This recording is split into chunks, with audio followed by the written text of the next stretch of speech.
Hey, what's up, people? It's LK, and I'm here with episode 2 for the Tapper Mentality. First of all, I'd like to begin by saying thank you and show my gratitude for all the support, all the love and support that everyone's been giving me. It's most definitely exceeded my expectations. I'm here today at the State Library. I'm just outside though, with this beautiful view behind me of the city. I was at this spot yesterday. I was walking past here on my way to one of my training sessions, and I thought this was a really nice spot. It's got this fine piece of art. I think that's beautiful. So I thought I'd come record today, and plus the library's actually closed at the moment, and so no better place to record. Um, yeah, yes, I ended up recording yesterday. I did a video yesterday, and yesterday was a weird day for me. Right, pulled up here, parked the car, went over to QUT to do my session, did the session, and I've been sick for the last couple of days, got a blocked nose, and you can probably hear my voice, got a blocked nose and a sore throat. The throat's actually okay now, still a blocked nose though, so I haven't been feeling the greatest. Went and did the session with one of my friends at QUT, QUT, and it was a rough session to be honest. And I knew that afterwards I had to come over here and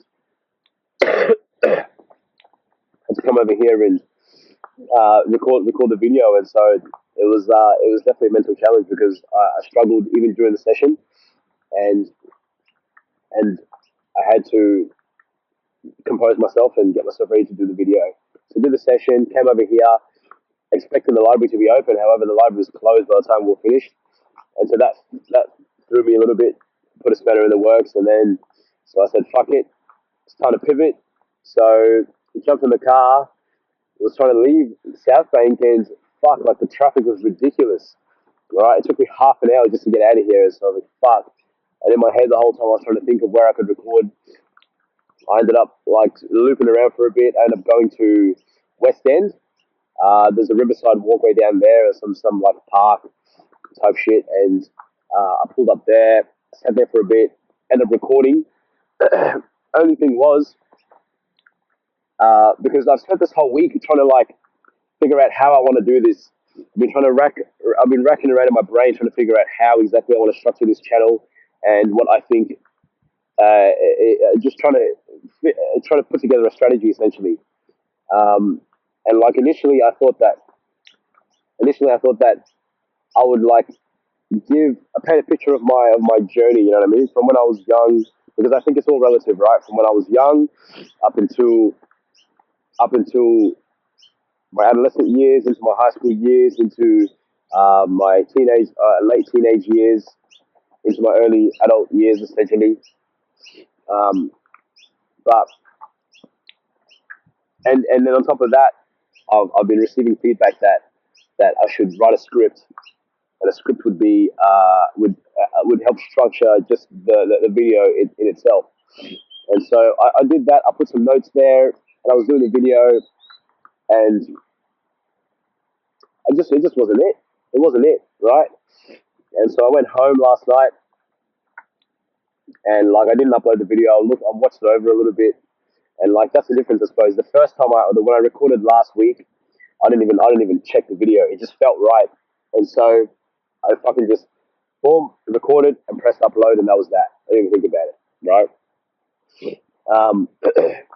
This time had the script, read over the script, and recorded the video. Sat down and I'm watching the video, and it didn't feel right. It didn't feel right at all. So this morning, I said, I'm like, you know what, man, fuck the script. I don't fuck the scripts, man, because I feel like there's an element of ingenuineness, if that's even the word. I think like there's an element um of like formalities. It's too formal for me. You know what I mean? I feel like it's not from the heart. It's not pure when you're reading off the script.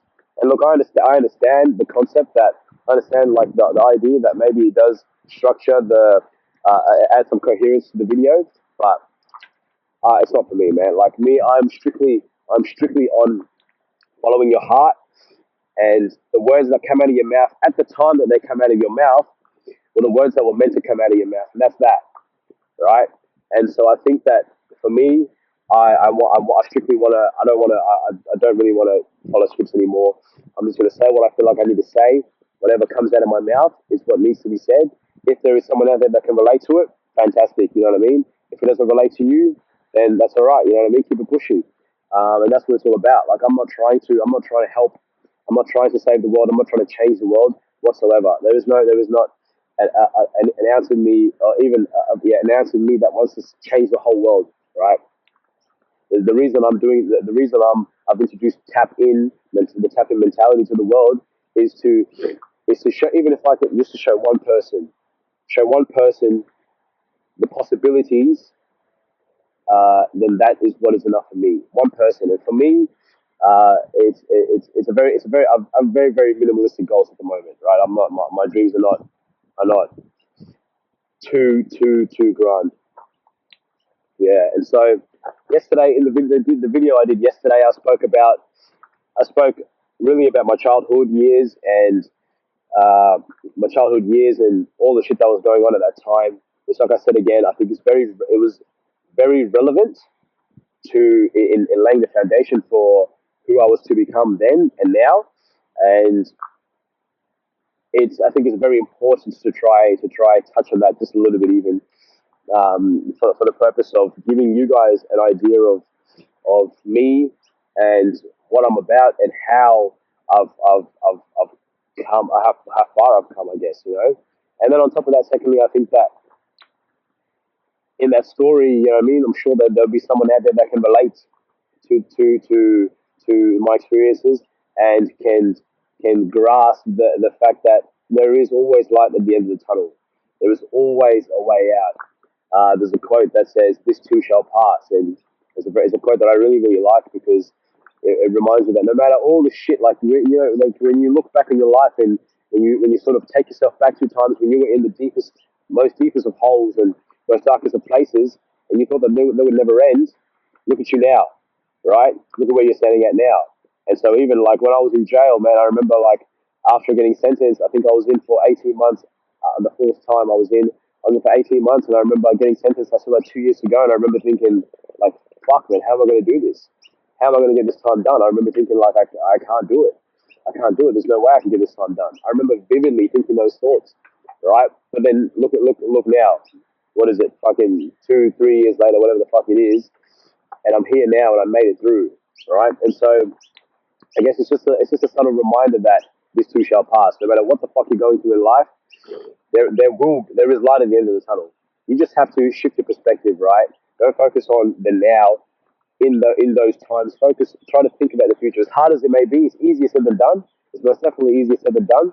But try to shift your focus towards the end of it, right? And just remember that you're going to be out of that soon. Yeah. So I guess just to touch on my childhood and all the rest of that stuff. I was I was Yeah, I was born in South Sudan, 1999. We That was during the Civil War. We moved to we tried to get out of that, and us and a lot of families, my cousins and all the rest of it, tried to get out of that, and so we moved to Kenya as refugees. Seek refuge in yeah. Yeah, we seek refuge in Kenya. Lived in a refugee camp for a year or whatever it was.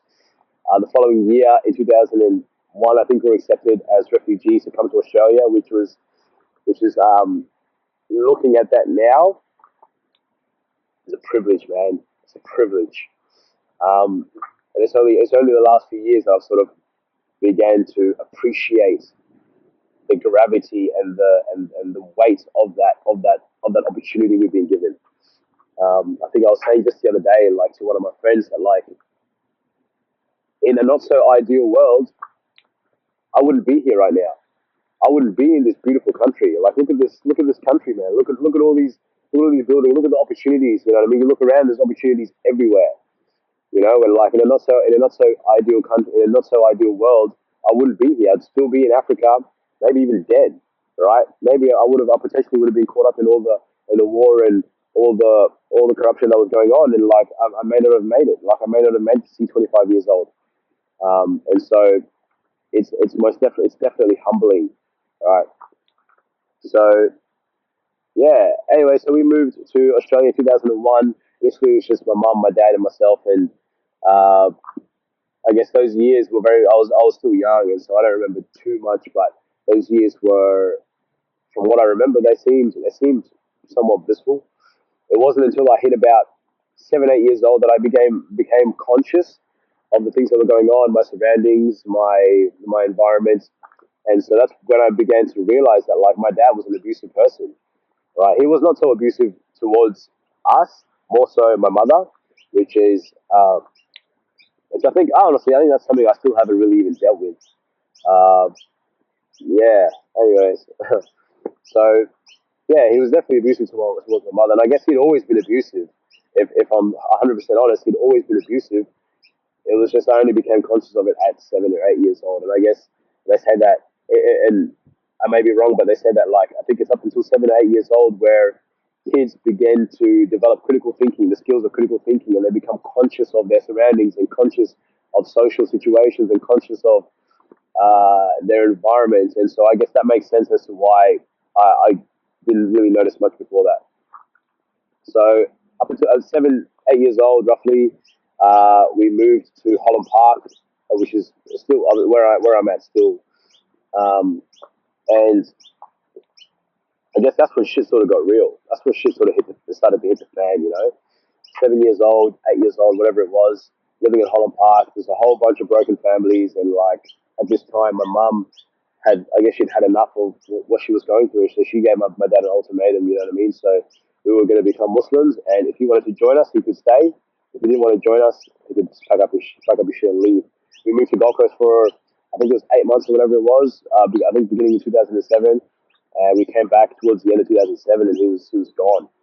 And so since then, I think I've seen him a handful of times. I probably couldn't even count on both hands the amount of times I've seen him, which is all right.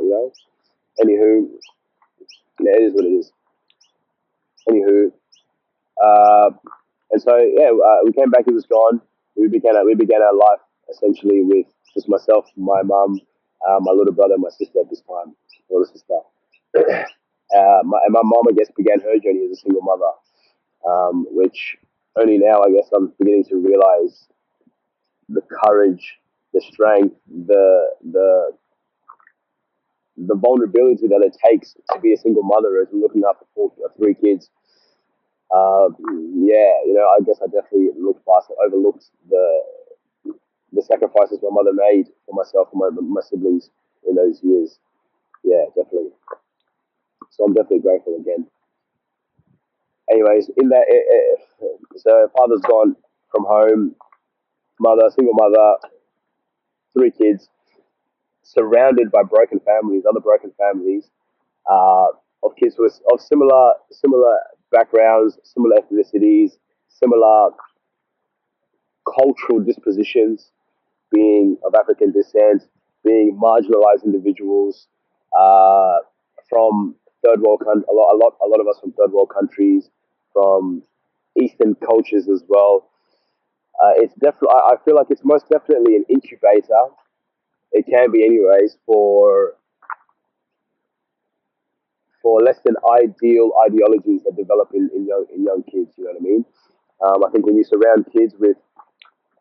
have kids who are marginalized, they look, especially with kids who are marginalized who don't have role models, they look for role models in society that are going to help them figure life out.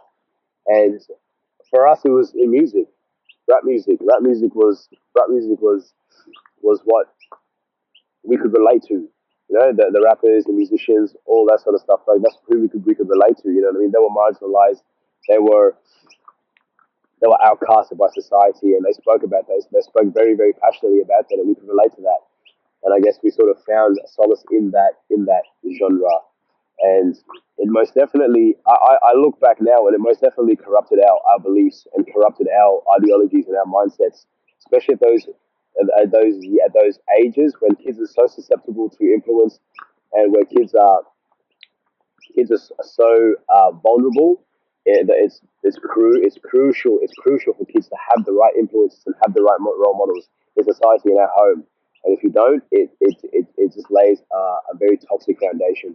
And so that was our reality. You know what I mean? Like we listened to music. and we began to live that music, right? Rap music made me do it type shit. You know what I mean? And like we didn't know any better. And so over the years, I think I was arrested the first time I was 8 years old. I think it was the end of 2007. First time, 8 years old, being arrested. You know what I mean? And I guess that would be that would be the beginning of a very tumultuous few years, a very tumultuous nearly decade or so. You know what I mean? I guess that laid the foundation for what my life was about to turn into. Right? It was about to turn into just trouble and being misunderstood and just being lost, misguided, lost. All the words you could think of that relate to being lost. That was the beginning of that was where it all started. So first encounter at 8 years old with the police, and yeah, she just sort of got real, you know. From there, um, primary school days, I guess I just became a delinquent, you know, in class. Didn't want to listen. Would just sometimes if I didn't want to go to school, I just wouldn't go to school. Uh, Sports was always my thing. I was always good at sports, and like even from a young age, I thought that was my thing. I knew that was my thing, right? And I always thought that I was that kid when it came to sports. I knew that there was nothing that anyone could ever outdo me in sport. And if there was a sport that someone did outdo me in, I would make it my mission to overcome that obstacle that I saw in front of me, right? And so yeah, I guess like I don't want to go too deep. Maybe even next episode I'll touch on the rest of those years a little bit. Like I just wanted to sort of paint a picture on yeah, I guess like the conditioning that I faced in those early years. You know, like having those circumstances, like living in an abusive household, uh, and then going from that to living in a household where there's no father around and it's a mother who a female raising boys. It's it can most definitely. I feel like every child needs both parents. You know what I mean? Like if they didn't need it, they wouldn't have it type shit. You know what I mean? If our like this world and life is is is a function of functions of necessity, right? If there is no need for something, then it will not appear. You know, so the role of two parents is most definitely vital in any kid's life. Most definitely vital in any kid's life.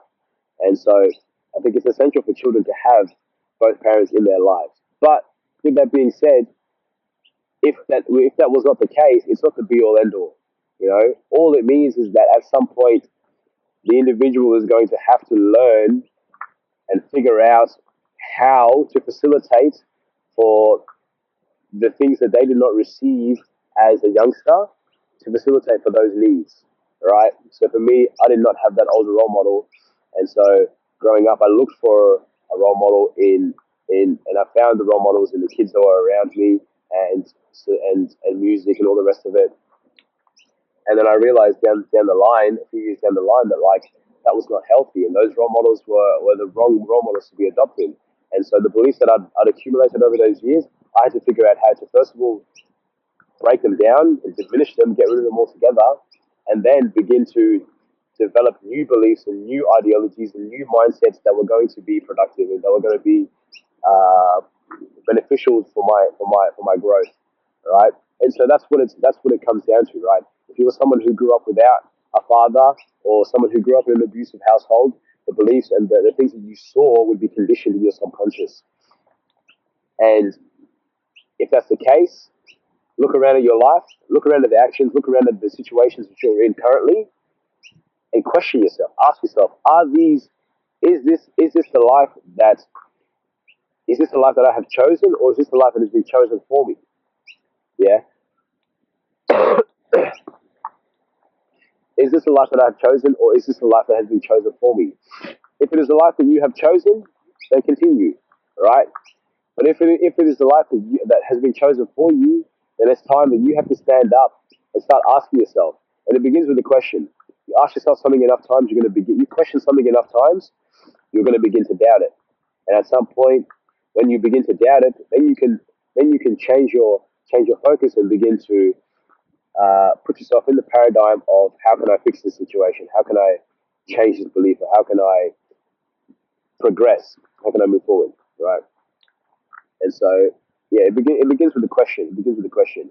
If you've chosen that life and the life is not, if you have chosen that life and it's not the life that you, not the ideal life, or if you think you can do better, then again, ask yourself the question. You know what I mean? If you know you can do better, say like, what can I do better? Where can I improve in my life? All right. How can I do better in this area? Or how can I do better in that area? So yeah, like I think today was today was more of me sort of making a step and saying, you know what, fuck the script, man. I'm winging it, like literally winging it. I don't honestly, like, I have not thought about anything that I have wanted to talk about today at all. This morning, to be honest, the only thing I thought about was the fact that I did not want to speak off a script anymore. And so that was the only thing I thought about. And so that was coming into this video. I said, you know what, I'm gonna fucking make a point to mention that. Everything else, I've just fucking just winged it. Right. This is look. I can definitely relate with the fact that my speech and my presentation is not as coherent as one may like it, and you know what I mean. You may get bored from it, but this is all from the heart. This is raw. This is me. Uh, I know that this is my second video. Bear with me, and I promise it will get better. I'm going to stick at it. I'm going to keep doing it. There's no stopping. This is it, right? We're tapping in. We're tapping in for real. Um, Again, man, like I'm spending the next week just tapping in, getting into it. I just got a new job, and so this is my second. This will be my third week in this new job, and like the routine is pretty gnarly, to be honest. So I'm working from 3 p.m. to 1 a.m. I get home about 2 a.m. and roughly 2 a.m. I try to get to bed by 2 a.m. Anyways, from there I sleep until 3 o'clock, sometimes four. Actually, no, sorry, I'll take that back. Get home 2 a.m. I sleep till 4 o'clock or 4:30, depending on what the day is and depending on how I'm feeling. Uh, from 4:30, try to get to the gym by 5 o'clock.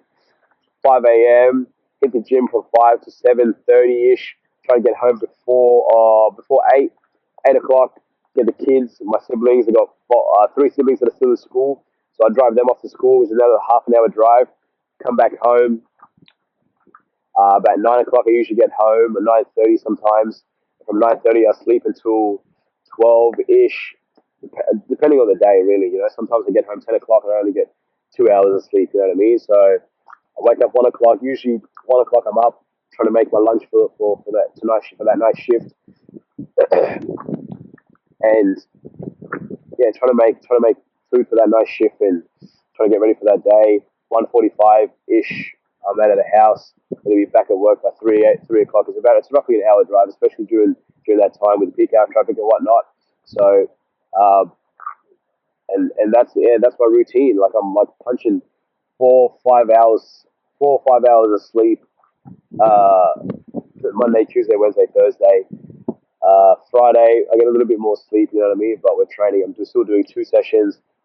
Friday, Saturday, Sunday. Saturdays, I do my CrossFit sessions here at QUT in the morning, and then depending on what I've got planned for the day, sometimes I'll go work for a little bit, and then that same afternoon I'll go to the gym just to wrap the day up. I try to squeeze in a video on Saturdays. That's probably like the only time. Today's Sunday, and I've sort of had to force it, but Sundays I go for my run, Kangaroo Point, and I go for my run at Kangaroo Point, and today I did that, and we only did 10Ks today. Like last week I did 42Ks.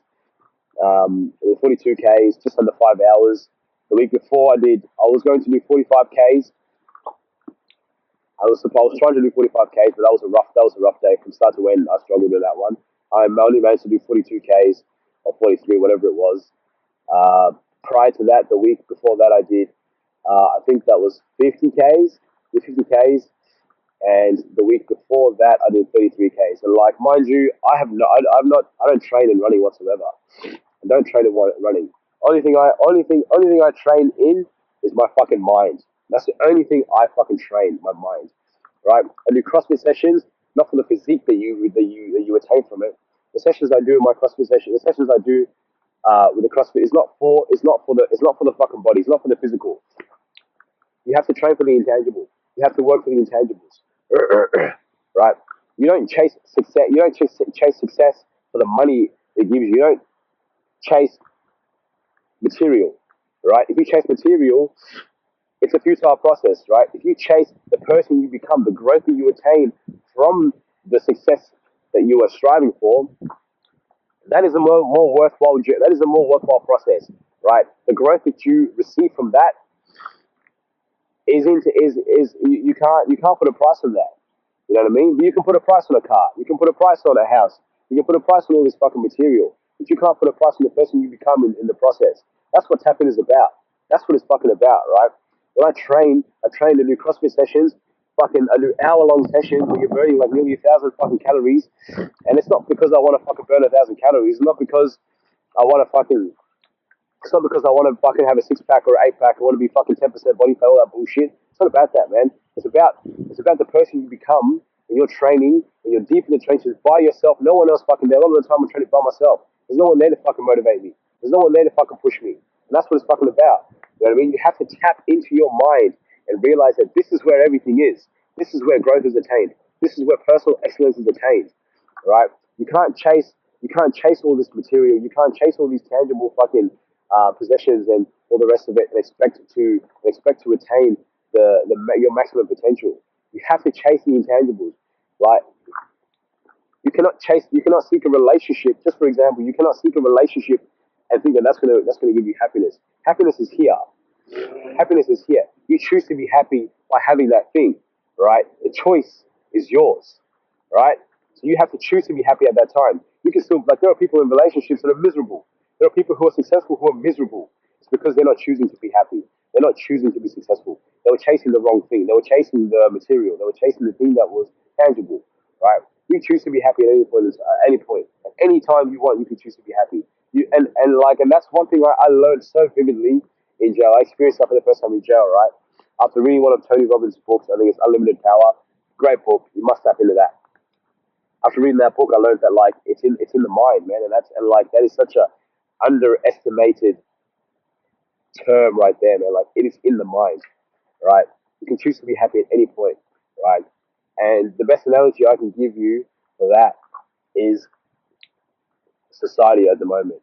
Right? If you look at some of the Eastern cultures and look at a lot of the people overseas in Africa and the third world countries and whatnot, if you look at people who are grown up in villages and that, like, and you go speak to them and you see a lot of videos on Facebook and these guys are like, man, they're happy, and like the happiness that they have is like in their core. You know, the happiness that these guys have is in their core. Like, it's a deep happiness that these guys, like, you couldn't take that away from them. Right? There's nothing you could not buy that. There's no price that you could put on that happiness. Right? But then on the flip side, you come over here in the first world countries, the Western societies, and people are depressed and people are anxious and people are doing it rough and people are struggling. You know what I mean? And it's because people are not choosing to be happy. You know what I mean? They're chasing all these, all these things that like will never ever suffice. Right? Material will not always be there. You can buy a car, but that car's not. It's not guaranteed to be there forever. What happens when you lose that car? If your happiness is tied to that car, if your happiness is tied to that relationship, if your happiness is tied to that house, if your happiness is tied to that business, then what happens when you lose that? You lose your happiness. If you choose to be happy before that, then everything else is a bonus. Everything else is a bonus. And that's what I mean by tapping in, man. Tap in. Be happy. Choose to be happy. Be happy because you want to be happy. All right? Be disciplined because you want to be disciplined. Be disciplined because you want to become a better person, because you want to push yourself, because you want to test the boundaries and see how far you can push yourself. That's what tapping is about. So, on that note, I think I'll leave it at that. This video has gone on for a little bit longer than I'd hoped it would. 29 minutes, crazy, man. Honestly, I don't know who the fuck's going to watch for that long, but fucking, man, I'm just going to fucking upload it, whatever it is, what it is.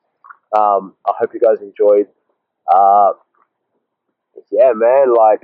So look, man. Like the only thing I'll leave you with is tap in. Spend this week asking yourself, what are you capable of? How far are you willing to go to achieve personal excellence? How deep are you willing to tap into your mind? Right? How deep are you willing to tap into your mind to figure out who you really are? Because I promise you that every single person on the face of this planet was here for a reason. If you were not here for a reason, you wouldn't be here, right? And that's that. Your purpose is there for you to figure out. Right? We were put here to execute a purpose, and your job is to figure out what that purpose is and then execute it. Figure out what it is and then tap into it. That's your goal as a human being. You know what I mean? And until you do that, you're going to stay here and you're going to stay where you are. So tap the fuck in.